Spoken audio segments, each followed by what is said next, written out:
एक सामान्य सी धारणा है कि भारत में जब मुस्लिम शासक आए, मुसलमानों ने तलवार के बल पर धर्मांतरण कराया। तो अगर इतने बड़े पैमाने पर धर्मांतरण हुआ होता तो जाहिर है कि हिंदुस्तान में मुस्लिम बहुसंख्यक हो जाते। और मैं एक बात आपको बताना चाहता कि हिंदुस्तान ही एकमात्र ऐसा मुल्क है जहां मुस्लिम अल्पसंख्यक के रूप में आए और अल्पसंख्यक के रूप में ही रह गए। तो मैं यहां पर आपको जिक्र करना चाहूंगा कि वर्चुअली जब इस्लाम चला तो एक मजहबी धार्मिक पंथ था और इसने नारा दिया दारुल हर्ब को दारुल इस्लाम बनाना। तो दुनिया में जितने मूर्ति पूजक हैं उनको इस्लाम के देश, मतलब जो मूर्ति पूजकों के देश को इस्लाम के देश में तब्दील करना। तो हिंदुस्तान में जो भी धर्मांतरण हुआ उस धर्मांतरण की 3 थियरी है। वो तीनों थियरी के बारे में मैं आपको चर्चा कर देता हूं। जैसे मैं आपको बताना चाहूंगा कि एक विद्वान है जिनका नाम है रिचर्ड एम एटन। ये विद्वान बड़ा फेमस विद्वान है और मेडिवल हिस्ट्री पर रिचर्ड एम एटन का बहुत काम है। तो एक विद्वान है रिचर्ड एम एटन। अब इसमें तो कुछ थियरी का इसने जो नाम दिया है उसको मैं हिंदी में भी बोल देता हूं। वो बेसिकली अंग्रेजी में नाम दिया है। इसको कहते हैं पहले थियरी, इसको the religion of sword theory. The religion of sword theory. अब कहोगे इसको हिंदी में क्या कहें, तो इसको हिंदी में कह सकते हो तलवार के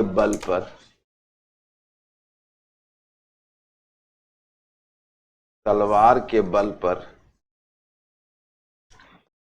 धर्मांतरण का सिद्धांत।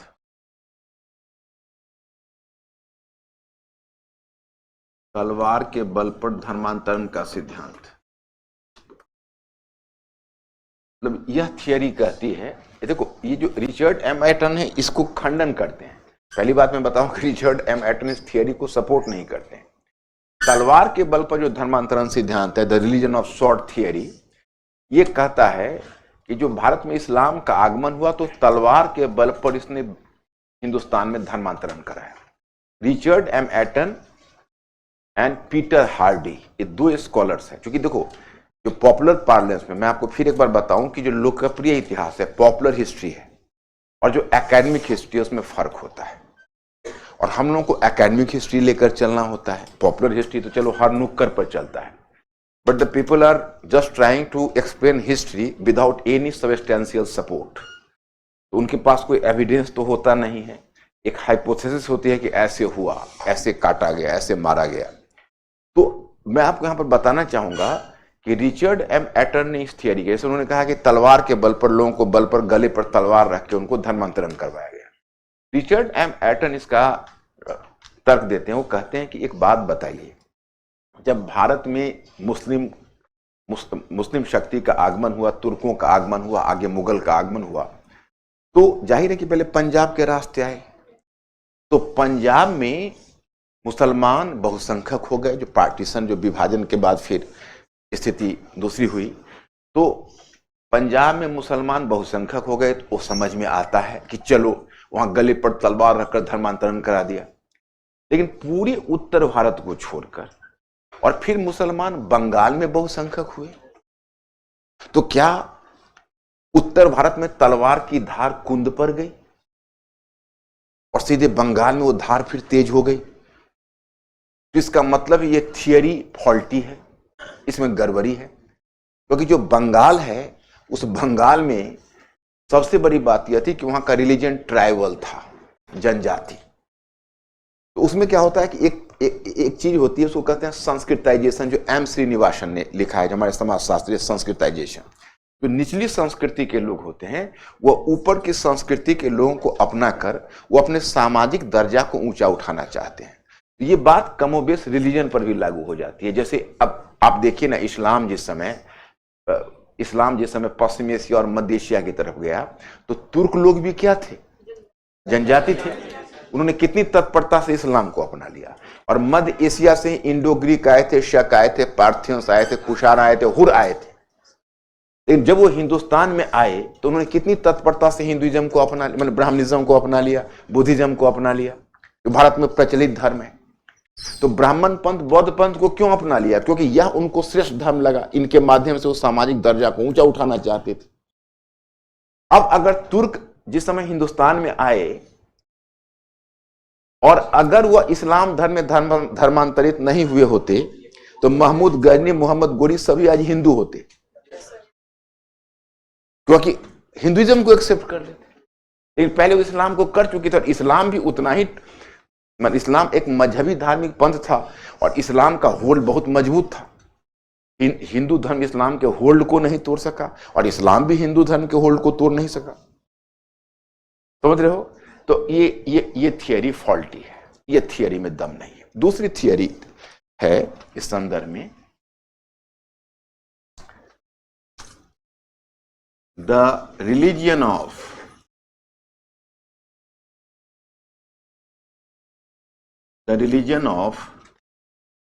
Social patronage.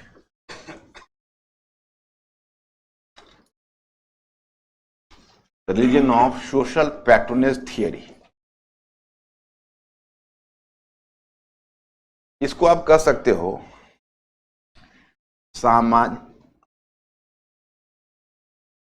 सामाजिक संरक्षण के आधार पर, सामाजिक संरक्षण के आधार पर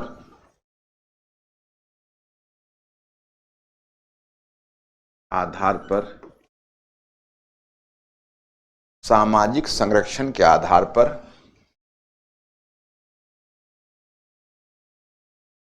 धर्मांतरण का सिद्धांत।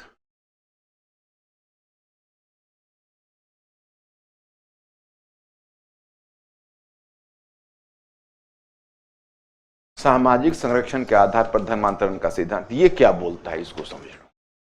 इस थियरी के बाद, आज के बाद तुम लोग ये थियरी जब किसी से बात हो रही होगी तो ये तीनों सिद्धांतों के बारे में बता देना। एक प्रबुद्ध नागरिक के लिए यही चीज होती है कि भाई एकेडमिक हिस्टोरियंस ने जो बातें कही है, you have to keep in your mind. आपको उन बातों को अपने दिमाग में रखना है और जहां जरूरत हो वहां उद्धरण भी देना है। ये जो दूसरा वाला सिद्धांत है वो कहता है कि देखिए, तलवार के बल पर नहीं बल्कि आकर्षण के बल पर हुआ, क्योंकि जो भारत में मुस्लिम शासक आए वो शासक वर्ग से थे, उनके पास अपार संसाधन थे, सभी महत्वपूर्ण राजनीतिक पद उनके हाथों में थे। तो उन्होंने क्या किया कि हिंदुओं को ललचाया, उन्हें पद और उपहार के लालच दिए, उन्हें सामाजिक संरक्षण देने का लालच दिया कि आप आओ हमारे साथ, आपको हम यह पद देंगे, आपको ऐसा उपहार देंगे। तो बेचारे हिंदू उसी सामाजिक संरक्षण की लालच में, उसकी लालच में इस्लाम कबूल किया। तो इसको रिचर्ड एम एटन इसको भी काउंटर करते हैं, कहते हैं कि देखिए, ये बात कुछ बहुत निम्न जाति के हिंदुओं पर तो लागू हो सकती है, वो भी सीमित, क्योंकि निम्न जाति के जो हिंदू थे वो भी थोड़ा सा उसको शक की निगाह से देख रहे थे, शक की निगाह से देख रहे थे कि पता नहीं ये सही है नहीं। तो लेकिन कुछ ने ग्रहण किया इस तरह का, तो कुछ हद तक धर्मांतरण कराया, परंतु बड़े पैमाने पर धर्मांतरण तो यह भी नहीं करवा पाया। तीसरा फैक्टर देख, तो ये दूसरी थियरी है। तीसरी थियरी है,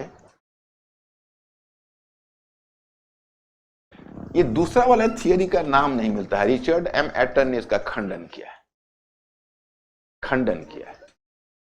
रिचर्ड एम एटन इसको समग्रता से स्वीकार नहीं करते। रिचर्ड एम एटन ने किया है, बहुत पहले से चला आ रहा है, बहुत लोगों ने बोला, किसी एक का नाम एट्रीब्यूट नहीं किया जाता है, लेकिन रिचर्ड एम एटन ने इसकी समीक्षा की, इसलिए बार बार रिचर्ड एम एटन का नाम आता है। तीसरी थियरी है द रिलीजियन ऑफ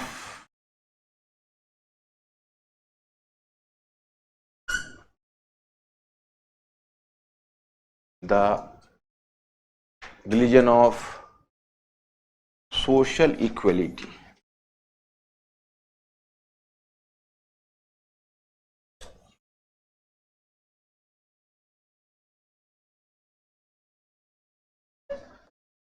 सामाजिक समानता, सामाजिक समानता, सामाजिक समानता, समानता के आकर्षण, सामाजिक समानता के आकर्षण से धर्मांतरण, सामाजिक समानता की ओर आकर्षण से, सामाजिक समानता की ओर आकर्षण से धर्मांतरण। इसका हिंदी अनुवाद मैंने किया है। यह जो थियरी ये कहती है इस्लाम में मुस्लिम आवाम या मुस्लिम मिल्लत की अवधारणा है। मुस्लिम मिल्लत की अवधारणा का मतलब है कि एक बार अगर आप इस्लाम कबूल कर लेते हो तो आप मुस्लिम मिल्लत मतलब मुस्लिम बंधुता, आपको समानता का स्तर प्राप्त हो जाएगा। तो जो हिंदू लोग उस समानता का स्तर प्राप्त करने के लिए उन्होंने धर्मांतरण को अपनाया। लेकिन इसमें भी थोड़ा सा इस थियरी के भी अपने कॉन्स्ट्रेंट हैं। पहली बात तो उस समय मध्यकालीन समाज में समानता जैसी चीजों को लोग बहुत नहीं समझ पाते थे और न उसे तरजीह दे पाते थे। यहां भी रिचर्ड एम एटन ने यहां भी एक बात कही। उन्होंने कहा है कि देखिए ये जो सोशल इक्वलिटी का थियरी है ये एक तरह का सोशल रेडिकलिज्म को दर्शाता है, जो मध्यकाल की चीज ही नहीं आधुनिक काल की चीज है। तो रिचर्ड एम एटन कहते हैं कि जो सोशल इक्वलिटी वाला जो सिद्धांत आया है वो फ्रांस की क्रांति के बाद आया। तो फ्रांस की क्रांति ने, क्योंकि देखो इतिहास क्या है, इतिहास अतीत और वर्तमान के बीच संवाद का नाम है। पर्यावरण पर आज तुम अतीत में जाके इंडस वैली सिविलाइजेशन में और गुप्ता पीरियड में जाके पर्यावरण संकट का अध्ययन करते हो। आज तुम महिलाओं का जो जेंडर स्टडीज आज एंशिएंट टाइम में तुम करते हो, कास्ट स्टडीज एंशिएंट टाइम में करते हो, ट्राइबल स्टडीज एंशिएंट टाइम में करते हो। क्योंकि कॉन्टेम्पररी स्थिति में, कॉन्टेम्पररी समय, समकालीन भारत में ऐसा महसूस किया गया कि ये सब एलिमेंट्स है जो परित्यक्त रहे। जब पर्यावरण ने दुनिया में कहर ढाया तब हमने खोजना शुरू किया कि अतीत में भी उन्होंने कहर ढाया था और कब कब कहर ढाया था। ये केवल मॉडर्न फेनोमेना है या एंशिएंट में भी इनका हम देखते हैं, मध्यकालीन भारत में भी देखते हैं। तो हमारा जो आधुनिक समस्या है वो बार बार हमें प्रोत्साहित करती है कि हम अतीत की तरफ जाएं और अतीत में जाकर देखें कि वहां भी क्या समस्या है। इसलिए हमेशा अतीत वर्तमान के ओवरलोड से ग्रस्त है। माने past is always loaded with the present. Past में हमेशा प्रेजेंट बैठा होता है। इसलिए अगर कोई ऐसा कहता है कि भाई आप इतिहास का अध्ययन क्यों करते हैं, जो 5000 वर्ष पहले घटना घटित हो गई उसका अध्ययन क्यों करते हैं। अब जैसे इंटरव्यू में ही ये प्रश्न मैं रखता हूं, मेरे ही बच्चे हैं, तुम ही लोग कल को इंटरव्यू में जाओगे, क्या चाहिए बताओ अतीत का अध्ययन हम क्यों करते हैं। वो तो सरे हुए मुर्दे उखाना, अमुक जी आप अतीत का अध्ययन क्यों करते हो। अतीत का अध्ययन करने का मतलब तो हजारों वर्ष पहले के सरे हुए मुर्दे उखाड़ना है, फायदा क्या है। तो मेरा ही स्टूडेंट बोलना मेरी ही बात शुरू कर देता है तेजी से कि सर अतीत हमें वर्तमान की समझ देता है, भविष्य की दिशा तय करता है। हम कहते यार थोड़ा रुको, थोड़ा पॉज लो, थोड़ा सोचने का अभिनय करो, थोड़ा सोचने का अभिनय करो कि थोड़ा सा मैं सोच रहा हूं। हल्का सा एक लचक लाओ। लगता है किसी गुरु ने तुमको रटवा दिया है और तुम सीधे जाके वहां उगल रहे हो।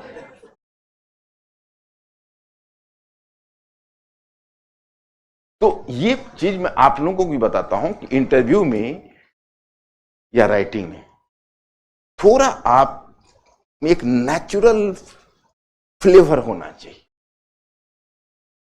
जो आप उसको रिफ्लेक्ट करते हो। ये चीज तो अब क्लियर हुई कि वर्तमान और अतीत इन दोनों के बीच निरंतर संवाद होता है, पर्यावरण संकट से लेकर हर चीज तक।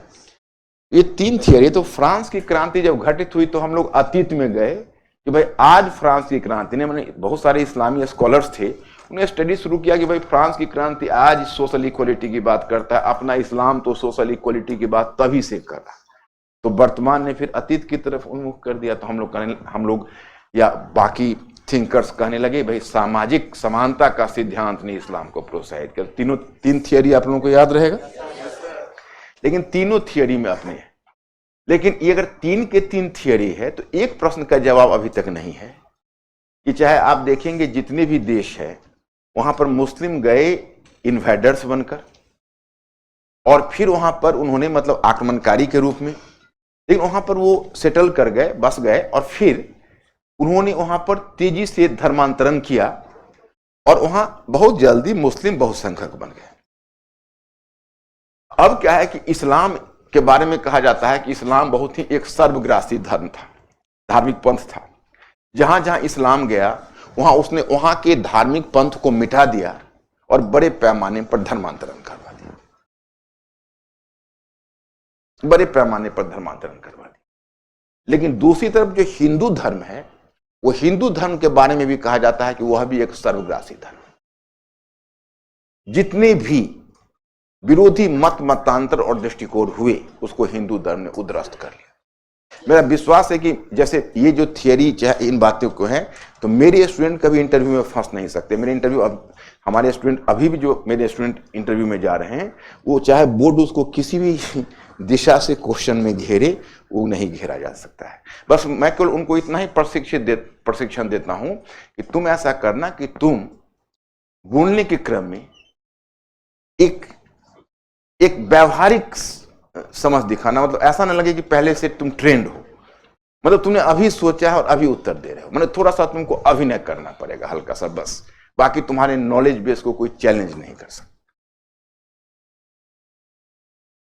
तो दिस पॉइंट इज, तो अब सवाल है कि जब हिंदुइज्म में जो भी दूसरे मतांतर और दृष्टिकोण आए उसको हिंदू पंथ ने अपने में उद्ध्वस्त कर लिया, समाहित कर लिया। लेकिन इस्लाम एक ऐसा धार्मिक पंथ था जिसको ना तो हिंदू धर्म अपने में समाहित कर सका, ना इस्लाम हिंदू धर्म को मिटा सका। तो मुस्लिम भारत में अल्पसंख्यक के रूप में आए, अल्पसंख्यक बनकर ही रह गए। एक और मैं दिलचस्प बात इसी से जुड़ा हुआ बताता हूं कि जब इस्लाम आया था तो इस्लाम इस वायदे के साथ आया था कि हम हिंदुस्तान में जाति व्यवस्था को मिटा दें।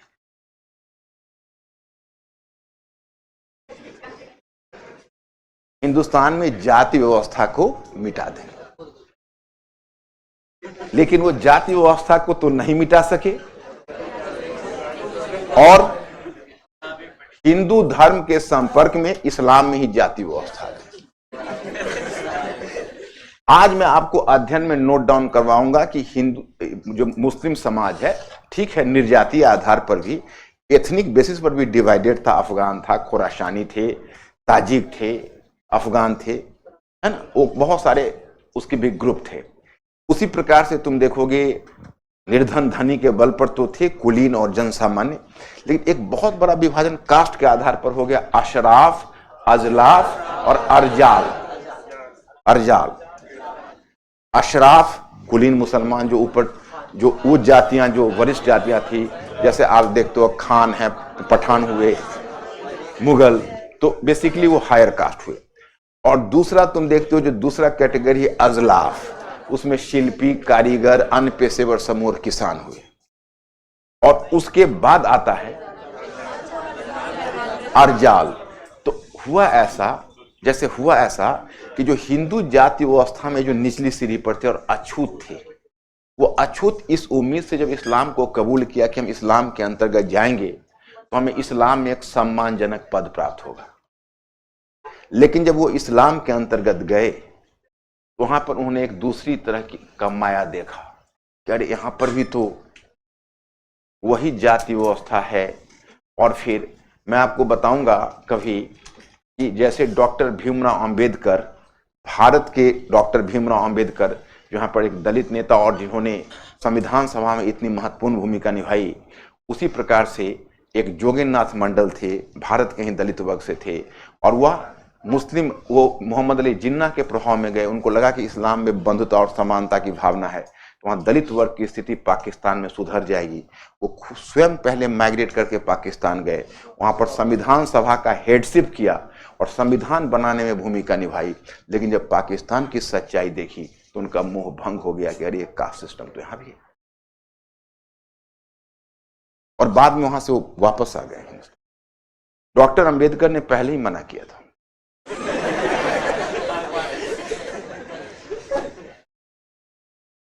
कि आप पाकिस्तान से उम्मीद नहीं कर सकते। तो डॉक्टर अंबेडकर पाकिस्तान से कभी कंफर्टेबल नहीं थे। खैर एनीवे, तो एक कास्ट सिस्टम यहां भी डेवलप कर गया। अब एक बात मैं आपको बताना चाहूंगा कि एक क्रिटिक ने बहुत अच्छी बात कही है कि जब आप इस्लाम की बात करते हो और दुनिया में इस्लाम की बात होती है तो माना जाता है इस्लाम एक कास्ट में है। एक कास्ट का मतलब मोनोलिथिक, मानो एक है। नहीं, देश काल की परिस्थिति के अनुसार इस्लाम भी अलग अलग हो गया। उसी प्रकार से मुस्लिम समुदाय एक नहीं है। आज हिंदुस्तान के अंदर भी तुम मुस्लिम समुदाय को देखो तो गुजरात के मुस्लिम समुदाय, तमिल मुस्लिम, केरला के मुसलमान और बंगाल के मुसलमान की संस्कृति में फर्क है। दक्षिण भारत वाले मुसलमान उनके साथ सांस्कृतिक रूप से ज्यादा कंफर्टेबल फील करेंगे हिंदू अपेक्षा के उत्तर भारत के मुसलमानों के, तो वो भी इडली डोसा ही पसंद करेंगे। तो ये चीज काफी एक फर्क करने वाला होता है। तो जब हिंदुस्तान में जब मुस्लिमों का आगमन हुआ तो यहां पर एक क्रिटिक का मानना है कि दो चीजों ने मुस्लिम समुदाय को प्रभावित किया। एक था हिंदू जाति व्यवस्था और दूसरा सूफी पंथ। मुगल बादशाह के बारे में कहा जाता है कि कोई भी मुगल बादशाह मक्का नहीं गए, और जब भी गए तो सूफी पंथ के जो कोई सूफी संत हैं, सूफी संत के दरगाह पर गए। और मैं आपको बताऊं कि यहाँ के जो मुसलमान हैं उन पर सूफी पंथ और हिंदू जाति व्यवस्था का ऐसा प्रभाव पड़ा कि पश्चिम एशिया और दक्षिण एशिया के मुसलमानों से, पश्चिम एशिया और अरब क्षेत्र के मुसलमानों से अलग हो गए। दक्षिण एशिया का मुसलमान ही अलग हो गया। अब पाकिस्तान बट गया, दुर्भाग्य है, नहीं तो पाकिस्तान के मुस्लिम की भी वही संस्कृति थी जो भारत के मुसलमान, क्योंकि दोनों तो एक ही जगह से अलग अलग हुए। और बांग्लादेश, मतलब पूरी दुनिया में सबसे अधिक मुसलमानों की संख्या दक्षिण एशिया में। अगर भारत, पाकिस्तान और बांग्लादेश के मुसलमानों को मिलाओगे तो दुनिया में सारे क्षेत्रों के मुसलमानों से ज्यादा संख्या है, परंतु इनकी संस्कृति अलग है। हमें याद है जब अफगानिस्तान में तालिबानियों का जब शासन स्थापित हुआ और जब उन्होंने उग्र इस्लाम को प्रेरित किया, और दक्षिण भारत में कुछ जगह या कहीं कहीं पर कुछ जो हार्डलाइनर मुस्लिम्स थे वो जब ईमेल और ये लिखने लगे और तालिबान के सपोर्ट में कुछ बातें करने लगे, तो एक फिल्मी एक्टर जिसका नाम आपने सुना होगा, नसीरुद्दीन शाह ने चेताया कि आप लोग ऐसी गलती मत करो, ये हिंदुस्तान के मुसलमान दुनिया के मुसलमानों से अलग रहे। आप हिंदुस्तान के मुसलमानों की तुलना बाकी दुनिया के मुसलमानों से नहीं कर सकते, क्योंकि यहाँ के जो मुसलमान है वो हिंदुओं के साथ जीने के आदी हैं। दोनों ने एक एग्जिस्ट। अब जैसे तुर्की शासक आए तो उनकी मजबूरी थी, देखो प्रचार होता है तो प्रचार के क्रम में तुम जो भी प्रचार करो, लेकिन तुम्हारा जो एक्चुअल एजेंडा होता है वो अलग होता है।